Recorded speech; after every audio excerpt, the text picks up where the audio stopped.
तो हेलो दोस्तों, नमस्कार। आज मैं बताने जा रहा हूँ जो इंडिया का यानी जो भारत का भारतीय संविधान में जो लिखा गया है उसके बारे में मैं आपको कुछ बताने का प्रश्न करूँगा। जैसे आधार स्तंभ क्या होता है और इंडिया में जो आधार स्तंभ है क्या चीज है, ठीक है।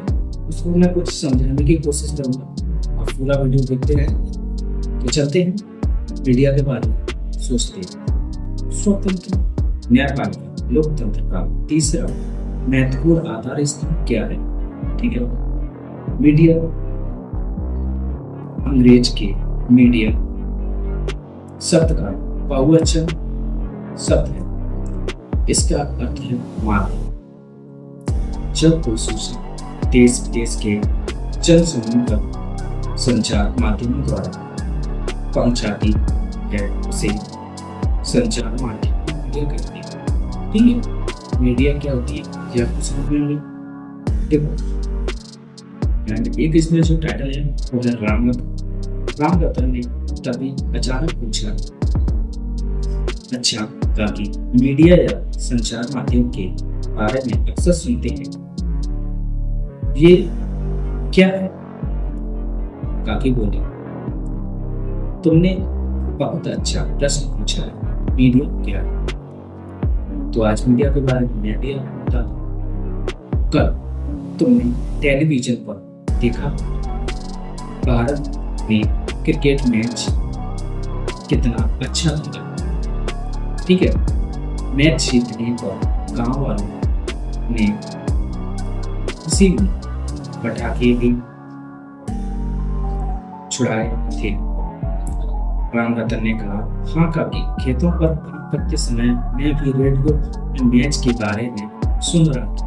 काकी ने कहा, यही रेडियो, टेलीविजन, अखबार, पत्रिका, बैनर एवं पोस्टर संचार माध्यम या मीडिया है, ठीक है। ये जिनके माध्यम से हम सूचना का प्रचार करते हैं। एक बात और सरकार अपनी नीतियों और कार्यों के लिए जनता का समर्थन प्राप्त करने का प्रयास करती है। ये संचार माध्यम स्वतंत्र रूप से कार्य करते हैं। ये केवल शासन की नीतियों का प्रचार करते हैं, बल्कि शासन के काम की जांच पड़ताल भी करते हैं। मीडिया क्या करती है? जांच पड़ताल भी करती है। वे शासन तक जन भावना पहुंचाने तथा शासन को सार्वजनिक दबाव का माध्यम भी होते हैं। और वहाँ मीडिया लोकतंत्र चौथा आधार स्तंभ कहलाता है। चौथा आधार स्तंभ मीडिया कहलाता है। और अगर आप और भी इस पर पढ़ना चाहते हैं तो मुझे कमेंट में मैं आपका सुन सकते हैं। संविधान नागरिक को अपने विचार व्यक्त करने की स्वतंत्रता का अधिकार दिया गया है। क्या किया गया? संविधान में भारतीय नागरिक को अपने विचार व्यक्त करने का स्वतंत्र भारत का अधिकार यानी स्वतंत्र नागरिक अधिकार दिया गया है, परंतु वह न्यायालय और संसद की अवधारणा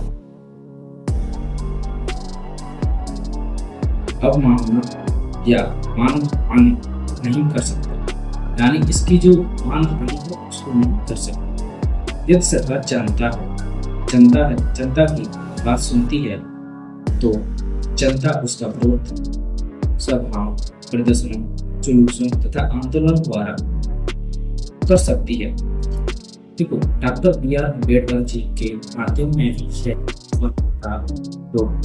आपने देखा भी होगा एपिसोड्स वगैरह में, तो उसमें एक घटना होती तो ये आप टेक्स्ट वगैरह तो उससे रिलेटेड में बनाया है doctor B are Ambedkar ji की कहानी से।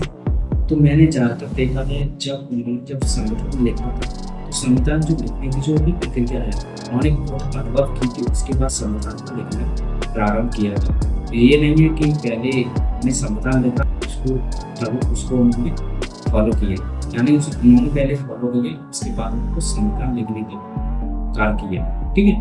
और एक और बात बता दूं, वकील के साथ पढ़ने में, उसमें लिखने में उससे आर्थिकता को सुनाई होगा। और जो जब विदेशों से लोग आए थे तो वो लेके गए थे दिया बच्चे को न्याय के माध्यम में बैठे रहे। वहाँ से उन्होंने सारे लगभग 1000 से ऊपर किताब, 50,000 की समथिंग बताते उन्होंने किताब लिख डाली थी। कुछ किताबें इतनी 50,000 किताब हर व्यक्ति, हर नागरिक को पढ़ने को मिलती तो शायद ही हमारा बहुत उच्च प्रणाली में होता। क्योंकि हमारे यहाँ पर अगर कोई भी व्यक्ति 12th करने के बाद अगर व्यक्ति काम में लग जाता है उसके बाद पढ़ाई भी नहीं करता है, तो कुछ इस प्रकार से होता है। और हमारे कॉलेजों में, स्कूलों में क्या सिखाया जाता है कि कुछ कहानियाँ हैं ओनली फॉर्मेट पे पूरी की जाती है आपके टाइम पर। और फिलहाल पहले के टाइम पर सिल्वर 5 में समथिंग से पहले की पढ़ाई जो भी होती थी अच्छी मानी जाती थी। और उस टाइम जो व्यक्ति थे वो मिनिमम कम पढ़ पाते थे कि क्लास 8, 5, 6, 7 इतना ही वो कर पाते थे। और जिसने अधिक पढ़ लिया उसने फिर पढ़ने की कोशिश नहीं की, क्योंकि उस टाइम नौकरी वगैरह भी कम थे। तो इसलिए और अभी बेरोजगारी अभी भी बहुत है। ठीक है, मैं इसके माध्यम ये नहीं बता सकता कि बेरोजगारी किसी के माध्यम से अगर आप पढ़ लिख लेते हो तो अपना बेरोजगारी का मकसद आप पूरा कर सकते हैं। इसके लिए आपको रोजगार डेवलपमेंट करना होगा जिससे कि आप अपना काम कर सकते हैं। काम करने के लिए आपको अगर आपने किया APSC शुरू करने के बाद किया उसके बाद भी आप बहुत कुछ कर सकते हैं। अब की बात तो यानी अब तो इंडिया में स्किल्स बहुत डेवलपमेंट हो चुका है, इतना डेवलपमेंट हो चुका है कि आप कुछ भी कार्य कर सकते हैं। उस टाइम मुझे वर्क नहीं थे, नेट काम भी नहीं थे, तो वो काम लोग नहीं कर पाते थे। अब इंडिया में इतनी टेक्नोलॉजी चल चुकी है, इतना काम हो चुका है, पर व्यक्ति करना नहीं चाहता है एंड उसको इस चीज़ का ज्ञान नहीं है। क्योंकि जो व्यक्ति जैसे कि आज जिम में 2 दिन में 4 दिन 5 दिन में, तो 5 दिन में रिजल्ट मांगता है व्यक्ति। 5 दिन में हमारी बॉडी पर कोई भी असर नहीं, तो हम बॉडी यानी जिम वगैरह छोड़ देते हैं। ठीक है, ऐसा ही नहीं है, आपको मेहनत करनी पड़ेगी कि अगर कोई भी काम करती तो उसमें पैसा नहीं है तो आप करना पड़ेगा। इस गुजारा से गुजारा चलाई, गुजारा चलाने के बाद मेरा कि आप जितना हो सके जितना आप अपने बिजनेस में और पढ़ने बिजनेस में और दूसरों लोगों को। अब चलते हैं किताब मानहानि कर सकता है सिर्फ सरकार जनता की बात सुनती है, जनता उसका विरोध सभा प्रदर्शन जुलूसों तथा आंदोलनों द्वारा कर सकती है, किंतु ये आंदोलन पूर्णतः शांतिपूर्ण होना चाहिए।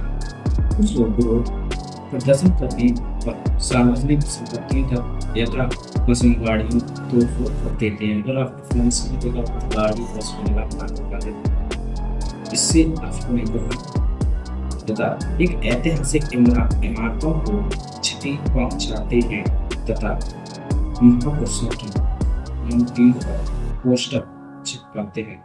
आप बताइए क्या यह उचित है? अपने विचार लिखिए। क्या ये उचित है? अपने विचार को स्पष्ट कीजिए और बताइए आपके विचार क्या है। सूचना के अधिकार